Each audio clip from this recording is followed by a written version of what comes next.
मांग संख्या 27 पेयजल योजना पर बोलने के लिए मुझे मौका दिया, बहुत बहुत धन्यवाद। जीवन में पानी की कितनी महत्ता है। जब मानव की उत्पत्ति हुई तो सबसे पहले बसावट में यही ध्यान रखा जाता था कि भाई पीने के लिए पानी कैसे उपलब्ध होगा। उस वक्त बावड़ियाँ, तालाब, नालियाँ इत्यादि थे नहीं, तो जो नेचुरल सोर्स थे, नदियाँ वगैरह जो साल भर चलती थी, उसी के किनारे लोग बसा करते थे। और उस वक्त लोगों की बॉडी में इतनी स्टेमिना थी खाने का और मेहनत इतनी करते थे, डिफेंसिव मैकेनिज्म था, तो नदी का पानी साफ भी रहता था। थोड़ा बहुत अगर ठीक नहीं हो तो भी पाचन शक्ति इतनी थी, वो पानी की वजह से कोई बीमारियां नहीं होती थी। धीरे धीरे मानव को जैसे आवश्यकता रही पशुधन इत्यादि की, तो अपने अपने हिसाब से कोई भी गांव और ढाणी, चाहे राजस्थान में या भारत में हो, जब वो गांव और ढाणी बसता था, सबसे पहले वो सर्वे करते थे कि इसमें भूमिगत पानी कितना गहरा है, और कुआं खोदेंगे तो पानी मीठा आएगा या खारा। तालाब अगर बनाते हैं तो कैचमेंट एरिया है कि नहीं है, वर्षा वहाँ कितनी होती है। उस वक्त टेक्नोक्रेट्स नहीं होने के बाद में अपने पूर्वज जिन जिन गांव और ढाणियों में बसे हैं, वहाँ अगर अभी अच्छे विशेषज्ञ से भी जांच करावें तो मेरे ख्याल सोर्स सिलेक्शंस का जो उनका दिमाग था, वो आज भी इतने उपकरण और पढ़ाई वढ़ाई हुई है तो वो भी अपने से कम नहीं थे। पानी की क्या महत्ता थी और पानी की वजह से क्या तकलीफें थी। मैं खुद जब मैंने इंजीनियरिंग की तब तक गांव से 18 किलोमीटर दूर से ऊँट से पखाले लाता था, और अपने राजस्थान में किसी भी घर में अगर 3 से 4 आदमी काम करने लायक हो तो उसमें से कम 50% 2 आदमियों की ड्यूटी थी अपने परिवार के मनुष्यों को और पशुधन को, अगर थोड़ा बहुत पशु हो तो उनको जीवित रखने के लिए पानी की व्यवस्था कैसे करनी है, और 365 दिन उसी में लगे रहते थे। तो जब आपके पास मैन पावर जितनी है, उसकी 50% मैन पावर अगर सिर्फ पीने के पानी के बंदोबस्त में लगती है तो उस परिवार की आर्थिक स्थिति कमज़ोर होनी ही होनी है। ये स्थितियाँ थी। कई राजस्थान राज्य में ऐसे गांव थे जहाँ कई लोग, विशेषकर हमारे जैसलमेर बाड़मेर का मुझे ध्यान है, कई गांवों में पानी इतना खारा था, बरसात का पानी टाँके में इकट्ठे करते और उसमें 2 गिलास छाछ और बरसात का 2 गिलास पानी और 2 गिलास जो वहाँ खारा पानी है कुएं का, उसको मिला के, और वो भी ठंडी वक्त में पिया करते थे। अगर ज़्यादा गर्मी और पियो तो दस्ते तक लग जाती थी। इस प्रकार की तकलीफें थी। और उन गांवों के अंदर जब देश आज़ाद हुआ और पानी विभाग ने नहीं पहुंचाया, आज़ाद होने से पहले अधिकतर लोग व्यक्तिगत या एक समूह के रूप से पानी की व्यवस्था करते थे। तो इस प्रकार की जिन गांवों में दिखती थी, वो कई लोग उस गांवों में कंवारा रह जाते थे, उनको कोई अपनी बच्ची नहीं देते थे कि भाई उस गांव में सगाई करने से पहले ये नहीं देखते थे भाई लड़का क्या कर रहा है। वो सबसे पहले ये देखते थे उस गांव में पानी, मेरी बेटी वहाँ जाएगी, पानी कितने दूर से लाएगी। कई गांव के अंदर औरतों के सिर पे बाल, जब वो इंडानी ऊपर रख के घड़ा लेके आती थी 25, 30, 40 किलोमीटर से, तो उसके सिर के बाल उड़ जाते थे। तो कई लोग ऐसे कंवारे रह जाया करते थे कई गांव में। देश आज़ाद हुआ।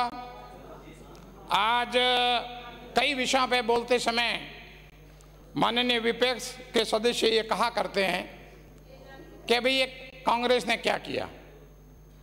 सबसे पहले तो देश आज़ाद कराया, नहीं तो वैसे ही घड़े लाते रहते।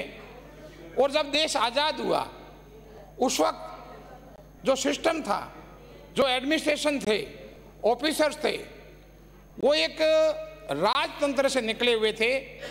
आम आदमी की तकलीफें क्या है, उनको कैसे बेनिफिट देना है, उनका माइंडसेट भी वैसा नहीं था। तो उस प्रकार के सिस्टम से जब राज आया, कांग्रेस का राज बना, और उस सिस्टम से उनको एकदम निकाल तो सकते नहीं। जब स्टेटें मर्ज हो गई तो जिनकी मेंटेलिटी, एक नीडी आदमी को, एक गरीब आदमी को, एक अल्पसंख्यक को, दलित वर्ग को, इस प्रकार को उनको फैसिलिटी नहीं दे, इसके लिए तो परफेक्ट थे, लेकिन फैसिलिटी प्रोवाइड करें ये उनके दिमाग में भी नहीं था। तो उस वक्त जो काम उनसे पब्लिक के हितों के लिए सब डिपार्टमेंट के साथ साथ, एक पानी ऐसा था कि विश्व के अंदर जो ऑक्सीजन है, वायु है, वो अपने आप मिलती है। धीरे धीरे उसको भी शायद किसी पंप से सूंघनी पड़ेगी, लेकिन पानी एक ऐसी चीज़ है जो स्वयं द्वारा या समूह द्वारा या राज्य सरकार द्वारा उसकी व्यवस्था करनी पड़ती है। तो उस वक्त में कांग्रेस ने व्यवस्था करनी, जो राज बना, अलग अलग मुख्यमंत्री रहे।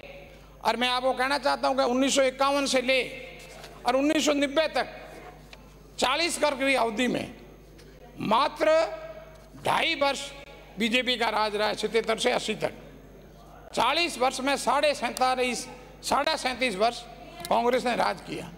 और 1990 तक राजस्थान के सभी शहरों में उस वक्त जो जल की उपलब्धता थी, चाहे भूमिगत था चाहे सरफेस सोर्स से था, पूरे के पूरे 200 शहरों को लाभान्वित कर लिया था। और 81 की सेंसस तक के जितने भी गांव थे वो लाभान्वित किए जा सकते थे 1990 तक। अब उसके बाद में एक बार पानी पहुंचा दिया, उसके बाद में उसका एक्सटेंशन करना, लाइन इधर लगाना उधर लगाना, वो बड़ा काम नहीं हुआ है, बड़ा काम नहीं होता है। देश जब आज़ाद हुआ एक उजड़ था, उस वक्त पीएचडी डिपार्टमेंट भी अलग नहीं था, सार्वजनिक निर्माण विभाग था, उसी के लोग इंजीनियर्स ने यहाँ सदन के अंदर इंजीनियर्स को गाड़ियाँ देते हैं, पीएचडी वालों को भी देते हैं। जब 62 दिन की राज्य में हड़ताल हुई थी, इंजीनियर्स ने क्या नहीं किया था वो सबको पता है।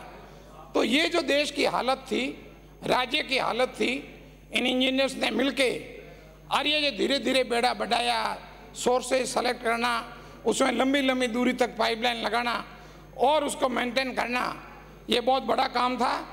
और ये 90% काम जो 1990 तक हो चुका था।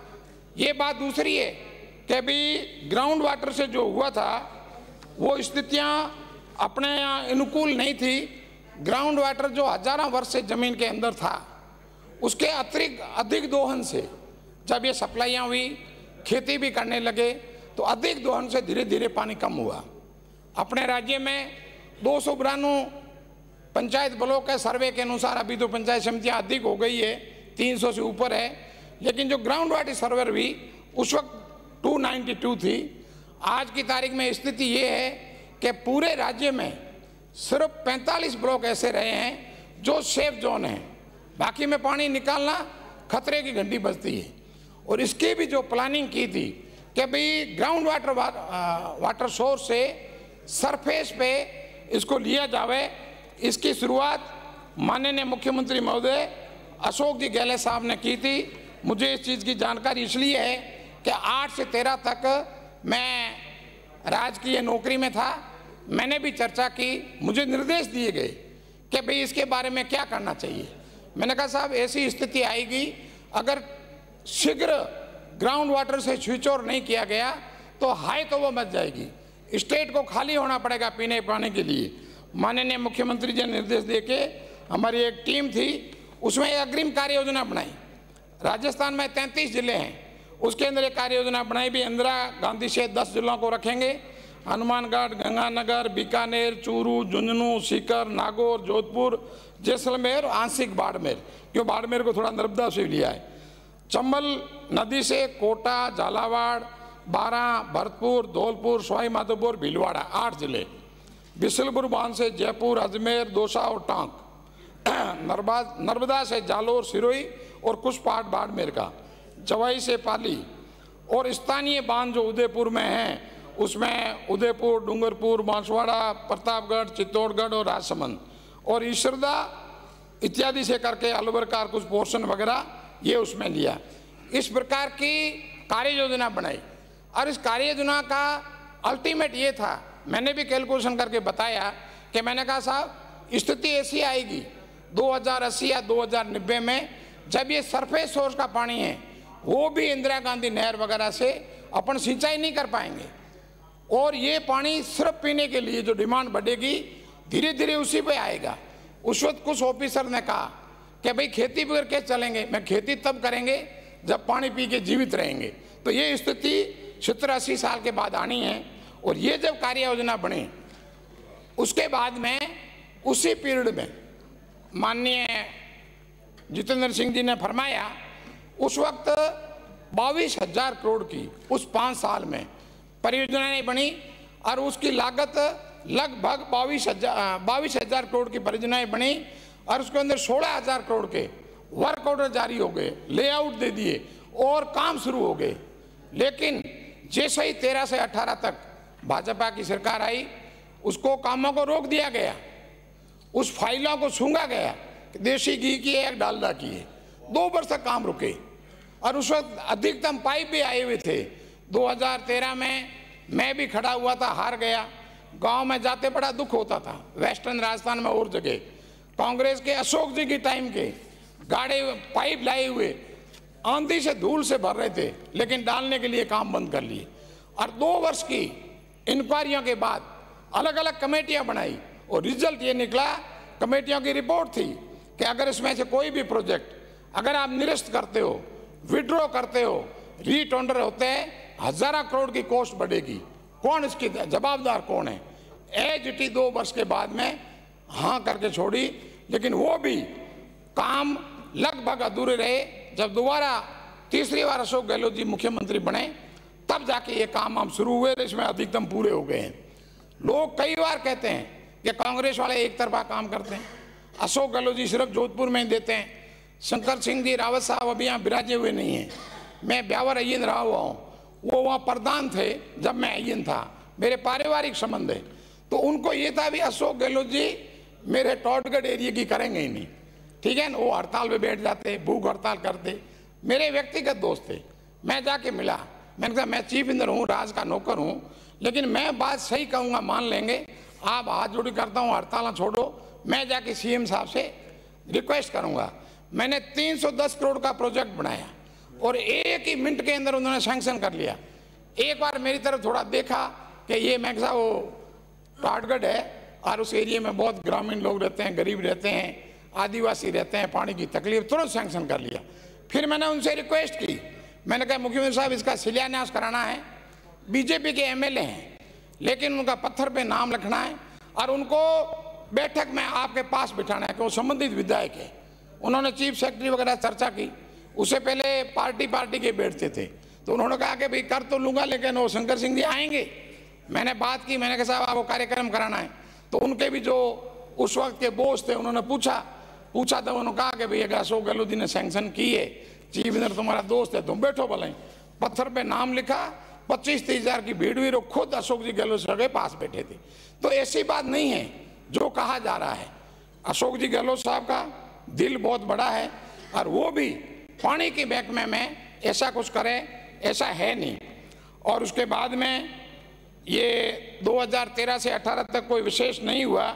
और अभी मैं आपको कहना चाहूँगा, मंत्री महोदय जी विराजे हुए हैं और अभी जो जल जीवन मिशन की है, मैं आपको कहना चाहूँगा कि पहले भारत सरकार की अलग अलग स्कीमें रही, पीने के पानी की डीडीपी रही, एआरपी रही, अलग अलग रही। और 2014 से पहले 15 वर्ष बीजी के बाद आज भी रहा, इसको मिला के 20 वर्ष हुआ।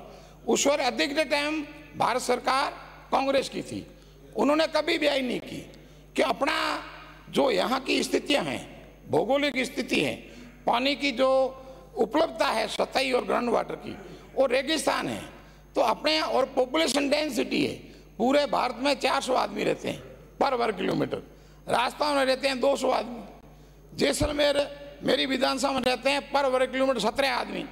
मेरा एक सागड़ बल्स का एरिया है, वहाँ पर वर्ग किलोमीटर 1 आदमी रहता है। यूँ ढूंढते हैं भाई कहीं आदमी दिख जाए, भेड़े बकरियां दिख जाएगी, आदमी नहीं दिखेगा, तो उसके अंदर कॉस्ट ज़्यादा आएगी। तो जो स्टेट के फाइनेंशियल रिसोर्सेज है उसमें संभव नहीं है।